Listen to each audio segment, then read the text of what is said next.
Hey guys! In February of last year, I did a series of videos talking about the Charmed feud and how each actress might have contributed to said feud. But in the comments on those videos, I got so many requests to do a video on Brad too, and I figured, hey, it's the anniversary of when those videos went up, and since I'm going to be retiring the current channel artwork anyway, why not use it one last time to finally make this very highly requested video. And so today we're going to do one last video on the Charmed feud and take a look at how Brad might be the problem. And I thought about structuring this video similarly to the way the others were, but given the way Brad works and how connected he seems to be to a lot of the things that happened, I thought it might be better to just walk back through events and show why some things don't add up unless you count Brad as a factor. So it's going to make the video a little bit longer, but I hope it will better illustrate the point I'm trying to make about the source of all evil. I mean, Brad.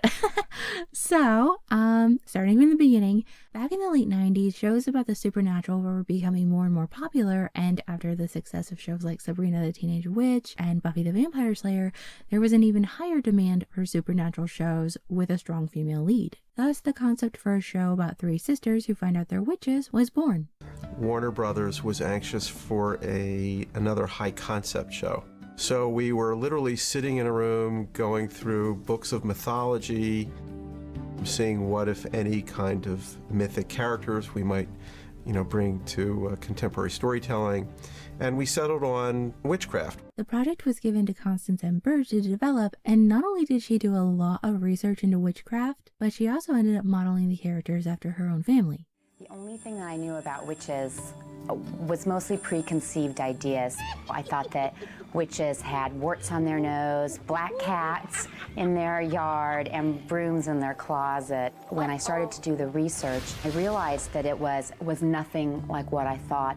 So I bought an inordinate amount of books on the history of witchcraft, everything I could find. In fact, the Halliwell sisters of Charmed are actually based on the real-life sisters of show creator Connie Burge. I attributed the characteristics that my sister Laura has to the character of Prue. Tends to deal with life with a lot of humor. That really applied to my sister Edie, and so I could see the character of Piper. Phoebe was honestly the easiest. I just drew from within.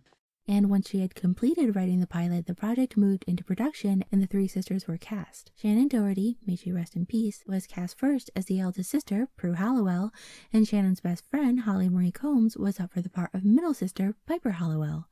The network initially tried to reject Holly as they felt she lacked the star power that Shannon did. The WB in this crowded room suggested that they were not enamored of Holly. There's a long pause, and Shannon and Aaron Spelling are there also to discuss the show and everything. And there's like half an hour goes by, and I'm like, wow. Like that, you can just hear the clock ticking. And then they call Shannon and Aaron back in the room. I was like, this isn't going well. But both Shannon and TV bigwig Aaron Spelling fought the network on it and said, if Holly doesn't do it, they wouldn't either. And then what happened after that was a 20-minute sort of speech that I could hear bits and pieces of. I can tell you what that speech was. That basically two people came out of the room who had said they would not do the show without me. And it was Aaron who said, you know what? Fox didn't want Luke Perry either. And I took him and I made him a star, and I will do the same with her. And she said a few choice things that I'm sure she'll let you know. And Aaron and I kind of like walked away from you guys, and Aaron goes, kiddo, what do you want to do? I'll fight for Holly. And I said, she does it or I don't do it. And Aaron goes, I'll back you. And I went, great. Aaron became very upset and turned to me and basically said, fix it. And then drove away, which was disconcerting to me because he was my ride. So the network acquiesced and cast Holly, and that left the youngest sister, Phoebe Halliwell. Initially, an actress named Lori Rahm was cast in the role of Phoebe and even filmed the original pilot alongside Shannon and Holly, but ended up leaving the show soon after. There was a lot of speculation as to why over the years, and as far as I know, Lori herself has never spoken on it, but according to Shannon and Holly, Lori's church found out she would be playing a witch on TV and pretty much forced her to quit. We found out later that she was a member of a particular church, and the church didn't like that she was playing a witch on TV and basically told her she would go to hell. But the show had already been picked up and needed to start filming, so they didn't have time to do proper auditions to recast the role. That's when Aaron Spelling called up Alyssa Milano and asked if she would be interested in playing Phoebe. And she must have seen something in the project, because even though she only had a few days to decide, she ended up accepting the role and was officially cast as the youngest sister, Phoebe Halliwell. On a Thursday, I got a phone call to go to work on Monday, so I had basically 4 days to make this, life-altering decision. And I asked to see the original pilot. I had to sort of make that decision of, is this a character I want to play for 8 years? Piper, get in here! What? What did you guys do now? When I read Phoebe on paper, she was someone that, to me, that I could have fun with. So yeah, despite some speculation that I've seen, no, Alyssa did not sabotage Lori out of the role so she could have it. Lori left before Alyssa was even involved. There is enough drama among the Charmed cast without people making things up. Anyway, after Charmed was picked up by the network, he who must not be named himself was brought onto the project to help turn it into a full-length pilot to be aired on the WB network. Connie wrote the script. They shot a 28-minute version of that script, took it back to New York, and that's what they decided to pick up the series off of. I do not have special powers. When I was hired, it was to start to figure out what the series was, but also to flesh out the unaired presentation and turn it into a first episode, which would have been about 45 minutes long. His hiring would eventually become the beginning of the end for the show, but we're not quite there yet. As for the three leads, Shannon, Holly, and Alyssa, they were actually getting along quite well. Go figure, before Brad was brought onto the project, they actually got along. Imagine that. But yeah, they both looked after Holly when she was hospitalized due to health issues, and they were even close enough for Shannon and Holly to have been Alyssa's bridesmaids at her 1999 wedding. But somewhere along the way, their relationship deteriorated due to a combination of personality differences, jealousy issues, long hours cooped up together on set, producers stirring the pot, can't imagine who, and eventually it got to the point where Shannon and Alyssa just couldn't stand each other at all, and a mediator was brought on to try and smooth things over. But by Shannon and Holly's own admission, they refused to speak with the mediator at all, which actually ended up backfiring on them, because by refusing to speak to the mediator, that means he only got one side of the story, Alyssa's, plus whatever he observed for himself on set, and as a result, backed her when it came time to report to the higher-ups, and Shannon was ultimately fired from the show. The situation was all very hush-hush at the time, so a lot of people had questions on what really happened. Did Shannon quit like she claimed? Was she really fired? Did Shannon force an ultimatum on the network as Jason Priestley claimed? Or was it Alyssa? Did Alyssa hear that Shannon was going to give the network an ultimatum and decided to get there first? No one really knew, because the actresses either gave a brief statement. Now, for the first time, Shannon speaks openly about walking out in this Entertainment Tonight cover story. There was too much drama on the set and not enough passion for the work. Claim they didn't know what happened. Yes. I don't know if she got fired. We never really found out what happened. I can tell you that we were on the air with her for 3 years, and there were definitely some rough days. Or refused to speak on the subject at all. Now tell us, what's life going to be like without Shannon? Wow, you're kicking it off with a bang. Don't tiptoe around this. We've taken a vow of silence on that subject, but thanks. So I don't think we're ever going to quite know the full truth there, but whatever happened, Shannon left the show and Rose McGowan joined the cast as long-lost half-sister Paige Matthews. And her relationship with her co-stars seemed cordial enough. She said she didn't really hang out with Holly or Alyssa off set, but also that she didn't have any issues with the other women on set.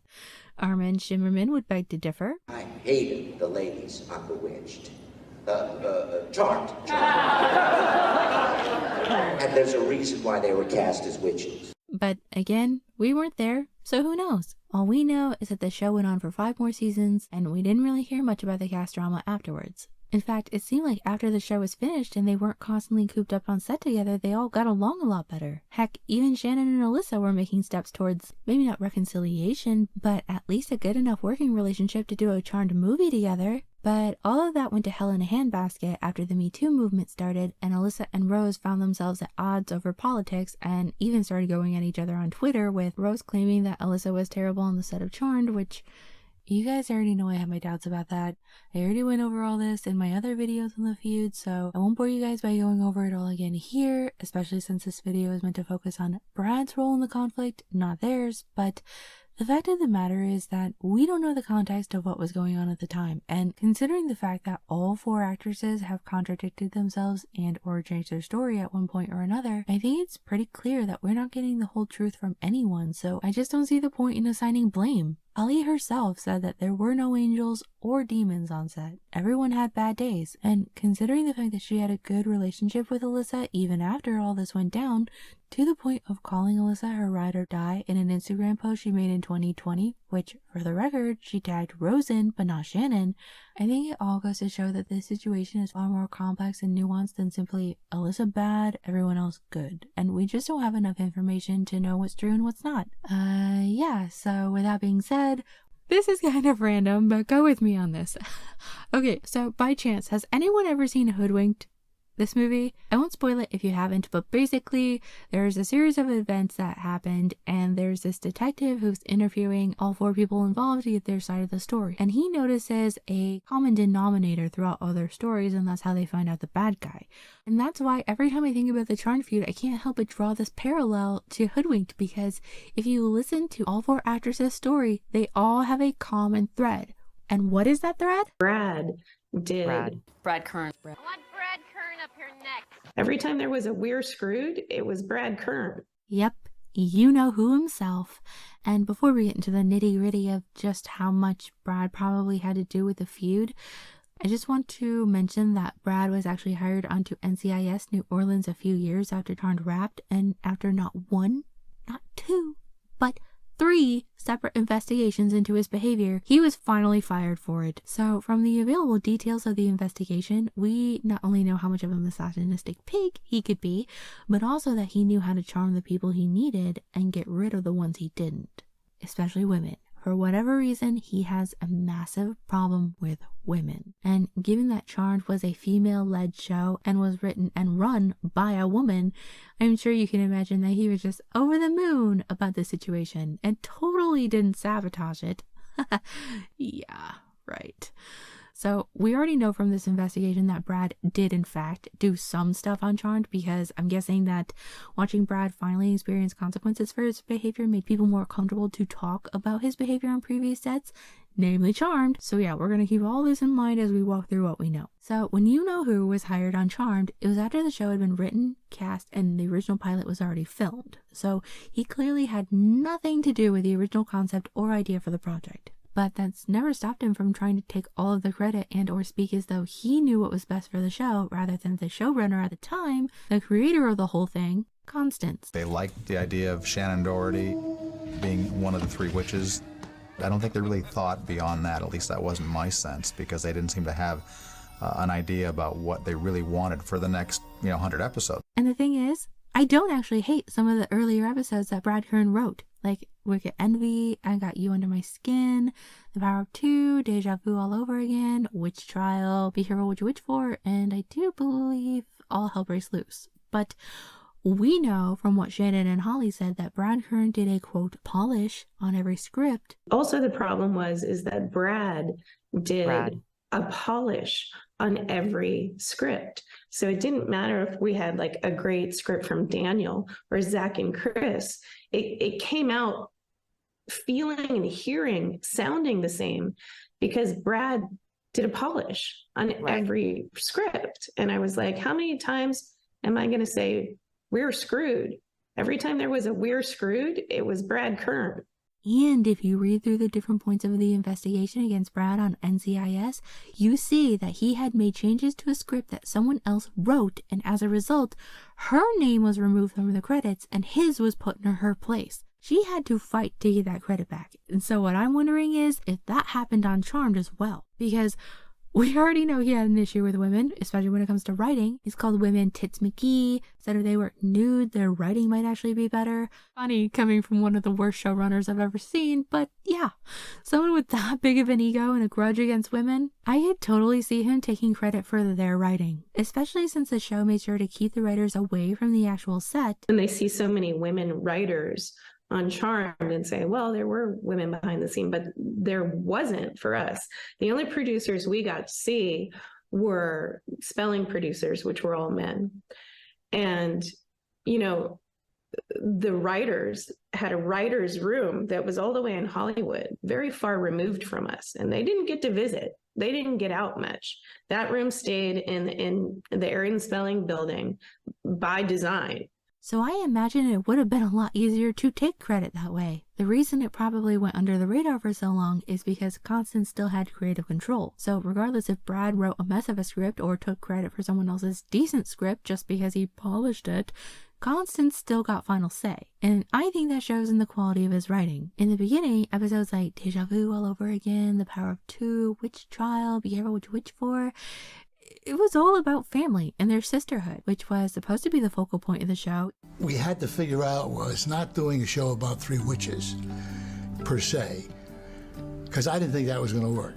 I said what we have to do is we have to do a show about three sisters who happen to be witches. Talking with the fans of the show is that they really liked the deeper issues more than even the demon stuff. It was to them a show about sisters. Even according to the source himself. This is a show about three sisters who happen to be witches, not three witches who happen to be sisters. And that chronology is important because it tells us what our focus is. It's about the sisters. We kind of, once we found that mantra, we stuck with that and realized this is a family show first. This is a show about women who are in their early 20s, who have all the real issues that any other woman has in their early 20s. And then you see the types of episodes he wrote once he'd gotten Constance demoted. And even though we have no actual proof that he's the one who got Constance demoted, yeah.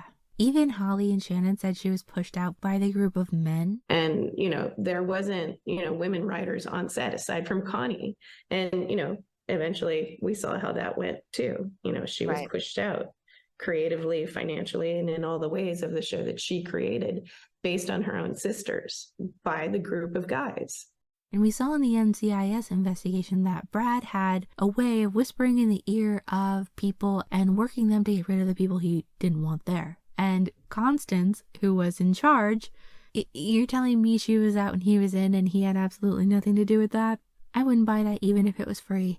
And I think it reflected in the writing because you notice that once he'd gotten Constance demoted that you start seeing a difference in the episodes he wrote. Like, Charnigan wasn't so bad, but I think that was mostly because you had to establish this huge shift in the show. But in episodes like Black as Coal and Which Way Now, you really start to feel the difference. I mean, it's not as bad as later seasons, but it still doesn't really feel like it's about them as sisters. There's that quality missing, that heart of the show, but even those pale in comparison to the episodes he wrote once he managed to force Constance out completely. And I think this is Brad's true writing. Not taking credit for someone else, not writing what he wants and then being told no by someone with more power than him. Pure, unadulterated Brad.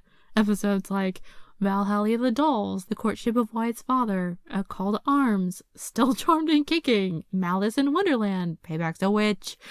Which really, I can't stand those episodes. I think the only reason that episodes like Centennial Charmed, Cat House, Something Wicked This Way Goes, and Forever Charmed turned out halfway decent was because half of them were finales and the other half focused on storylines from the past. It's like, Brad, if the only halfway decent plot you can write is if it brings back old characters and pretty much rehashes old storylines, it's not a good thing.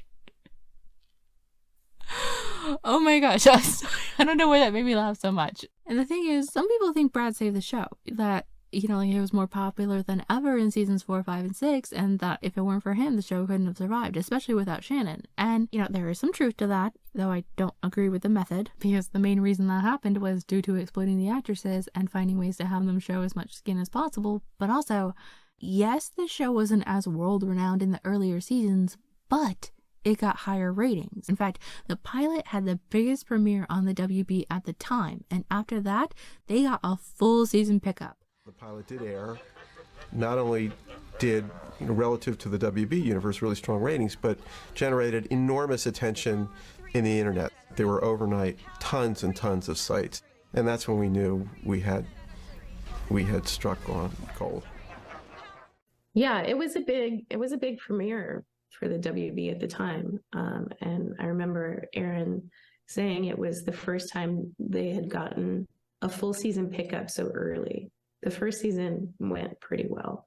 And yet, later on, after Brad's takeover and the show was more popular than ever, the network didn't seem as eager to renew it every year. In fact, that was one of the things the actresses hated. The network would make them wait on purpose and seemed to enjoy making them nervous, which disgusting. I hate that sort of behavior. And then the network also started making serious budget cuts later on in the series, and especially in the last season, to the point where they had to write Daryl and Leo off just to have enough money to finish the show. And it makes you wonder, if the show had a wider reach than ever and was more popular than ever, then why did the WB, or whatever network they were on at the time, keep cutting the money?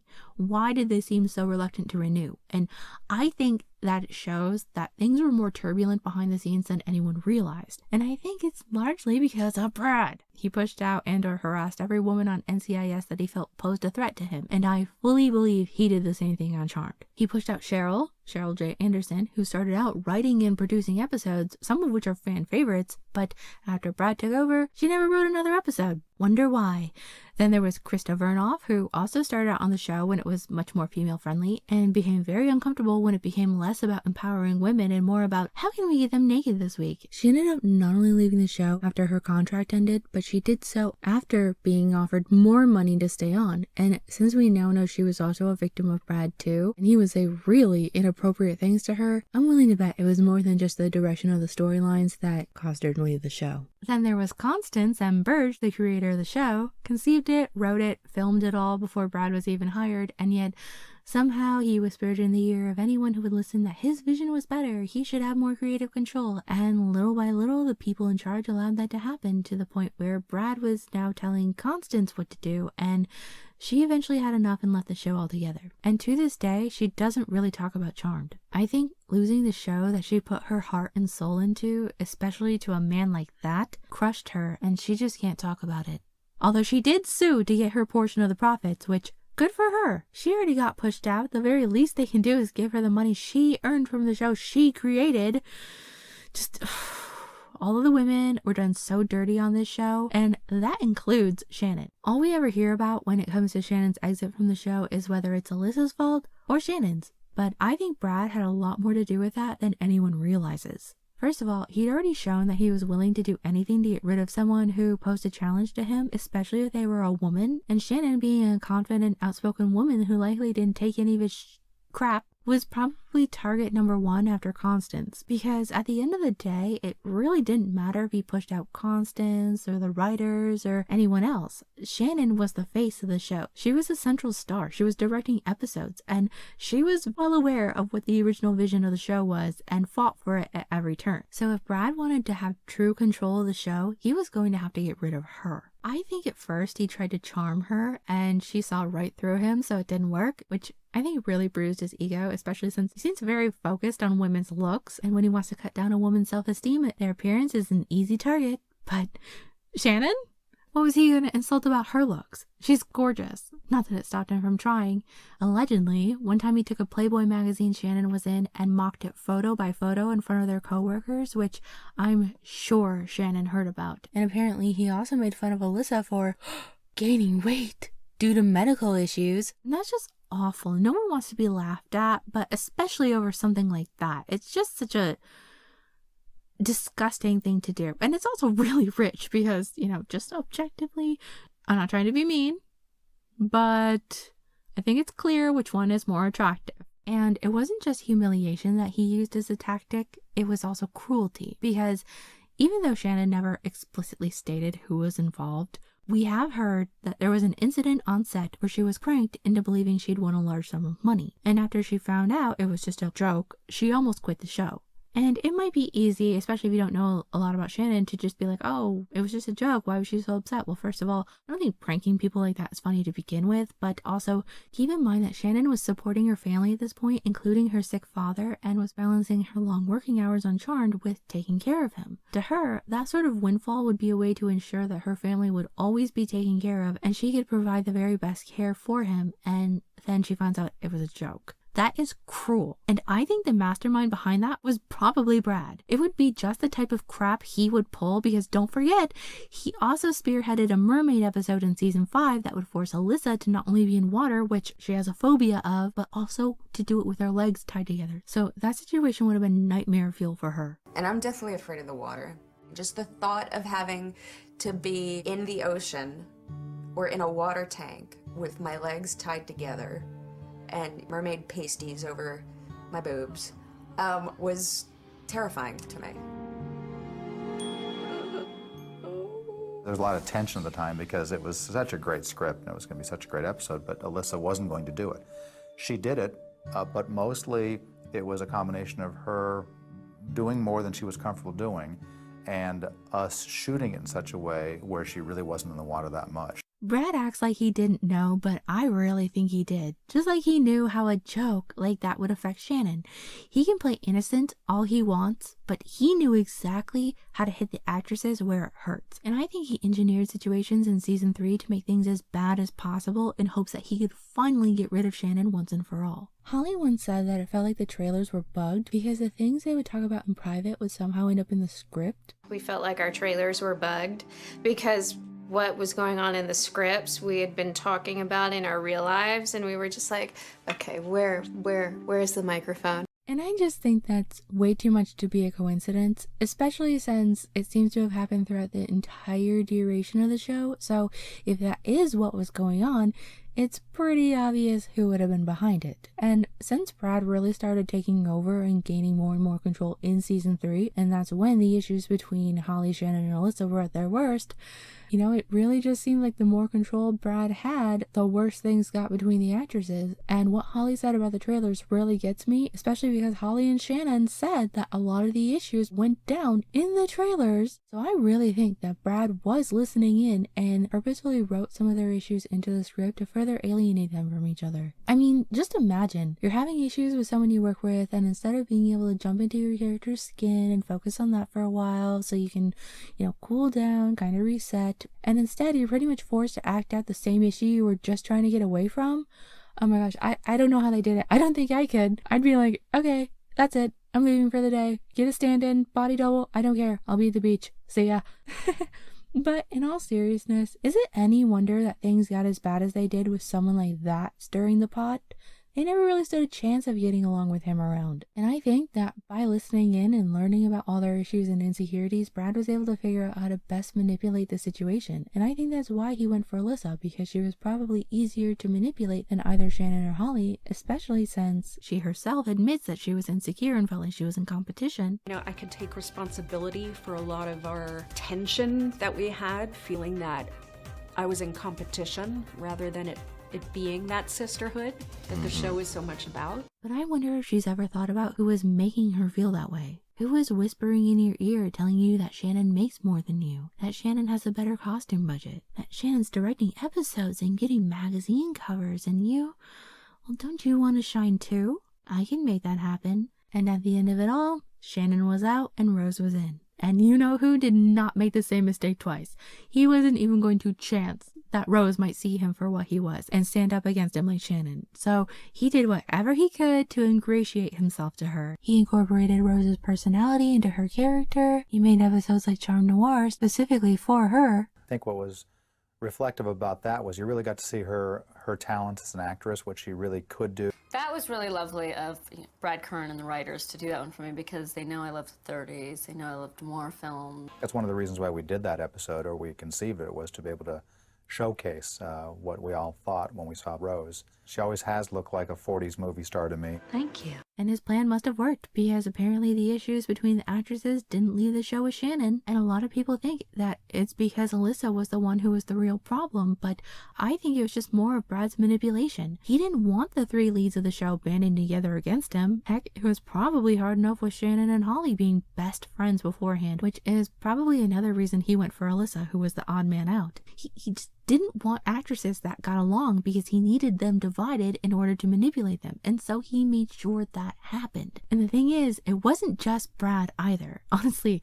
the more I learn about the show and what went on behind the scenes, the less I like Aaron Spelling. Was he a brilliant showrunner? Of course. But I think he also had some pretty outdated views, particularly about women. But, even that is hardly the worst thing he ever did. Honestly, I think the worst thing he did on Charmed isn't even that well known. But I'm sure Shannon did, and I'm also sure that it felt like a slap in the face. Because, okay, we all know that Shannon was fired from Spelling's show Beverly Hills 90210.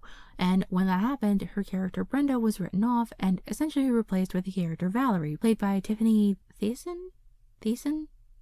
I don't know. I'm sorry, I should have made a note to Google how to pronounce that. But yeah, the point is that when they fired Shannon off of Charmed, can you guess who Spelling's first choice to play the sister that would replace her was? Yep, if you guessed Tiffany, you would be right. I mean, my God, that is one of the cruelest things I've heard yet. It's bad enough to hire and fire the same actress twice, but wanting to get the girl that you hired to replace her before to do it again? Like, come on, what is wrong with you? And as if that wasn't bad enough, Aaron also guest starred in daughter Tori's sitcom So Notorious, where he had the gall to tell Tori, who for the record probably helped play a role in getting Shannon fired from Beverly Hills, that there's always room for another witch on Charmed. I don't care if it's a sitcom or if it was meant as a joke. It is so disrespectful to Shannon and it pisses me off. And all of this makes me wonder how much of a problem the actresses really had with each other and how much of it was the men behind the scenes stirring the pot. Because honestly, it's looking more and more like they were much more of a problem than the actresses were, especially because something that I can't get past is the fact that Shannon said that Brad wrote her a letter of apology after she was fired from the show. It's like, if Shannon's firing was all Alyssa's fault, why is Brad the one writing a letter of apology to Shannon? I mean, it would be one thing if it was like, I'm so sorry that happened to you, I tried to fight for you, I didn't want this to happen. But from the way Shannon herself describes the letter and the language used, to me it sounds more like Brad's admitting that he made a mistake. I have such a fascinating letter from him that at some point I'm going to read on this podcast. It's just fantastic. It was after I was gone from the show and him experiencing that show without me, and a deep apology letter of oh my God. And I think it's just really telling that even though the story of what happened differs from actress to actress, the one thing they can all agree on is that Brad made things more difficult. So yeah, I know Holly, Shannon, Alyssa, and Rose all had their fair share of issues with each other, but at the end of the day, I think the person that is truly to blame for the toxic environment on the set of Charmed was the one pulling the strings all along, Brad Kern. He had to be as much of a sexist pig as he wanted, and yet it was the actresses who constantly had their names dragged through the mud, not him. They were the ones who had to deal with the endless rumors and speculation, the ones who would be blacklisted if they dared speak out about what they went through. And Brad made sure they knew it too. It's a running soap opera behind the scenes, but it's probably the kind of thing that belongs just within the memories of the people involved. They would be taken out of context and blown out of proportion if they were shared. Translation, keep your mouth shut. And they did, for a long time, out of fear of retaliation. But now, with the Me Too movement and the power of social media exposing more and more people who used and abused their power, the actresses are finally willing to open up a bit more about what they went through. But it doesn't undo all of the damage and all of the hurt, and after all of this time of being afraid to speak out and actually talk about their issues, I'm not sure they even know how. It's been bottled up for so long that I'm not sure the bitterness will ever truly go away, but I hope it does, for their sake. Whatever happened on the show, it's done, and I think they all deserve peace. And as for Brad, well, there's a lot of things he probably deserves, but I wouldn't say peace is one of them. I might be able to offer him the tiniest bit of grace if he'd ever shown remorse for any of his actions, but if anything, it sounds like he got even worse with time. He pulled the same crap on NCIS and thought he would get away with it because, hey, it worked on Charmed, right? And the sad fact is, he almost did get away with it. You mean to tell me there was enough evidence to make the network investigate multiple times and he didn't get fired? Yeah. Someone was protecting him, but unfortunately for Brad and his little co-conspirators, gone are the days where bribery and blackmail were the be-all, end-all. You think Brad would have been smart enough to recognize times were changing and adjusted his behavior accordingly, but we're talking about the same guy that wrote Charmed into the ground and then had the audacity to talk about his writing as if it was the best thing since Titanic. So, of course he didn't. Like most bullies, he laughed and bragged about his exploits because he didn't think he'd actually have to face consequences. I bet it came as quite a shock when he was fired from NCIS. And I think there must be more to it than even we know because you don't really hear too much about Brad these days. He definitely hasn't worked on any major projects since NCIS, which, you know. Good. Honestly, there's just one thing left for Brad to do before disappearing from our radars entirely. And that is to give Holly back the freaking book. Because as if the way he treated everyone on set wasn't bad enough, when the show ended, he and Holly Marie Combs both agreed to share the most complete version of the Book of Shadows, also known as the hero version, which they would trade back and forth every year. But do you think Brad Kern kept to the deal? Of course not. Nope. He took the book and Holly hasn't seen it since. Evil got the Book of Shadows. How did Evil get the Book of Shadows? Oh, no. Oh, no, Phoebe? A demon has the Book of Shadows. Oh, no, doesn't quite cover it. Which is just truly unbelievable. The man who drove a wedge between all of the actresses that played sisters for years made sure to steal the symbol of their sisterhood.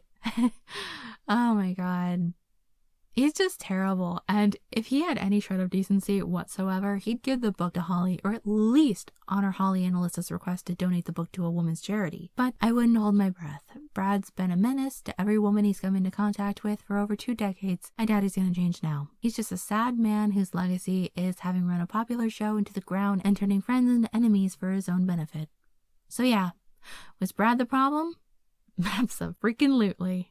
And the saddest part is, we all fell into the same trap the actresses did. Here we are, so busy taking sides and pointing fingers that we never stopped to think about how the actresses went from being best friends, taking care of each other when they're sick, and being each other's bridesmaids, into enemies. We never stopped to think about who really benefited from a situation like that. And while all this has been going on, Brad continues to get away with the crap he started all the way back in the 90s. Snaking his way through the shadows and causing friction, watching everyone fight, making sure his hand in it goes undetected so he can continue to manipulate the situation as he pleases. Well, I see that weasel for what he is, and I'm done playing his little game.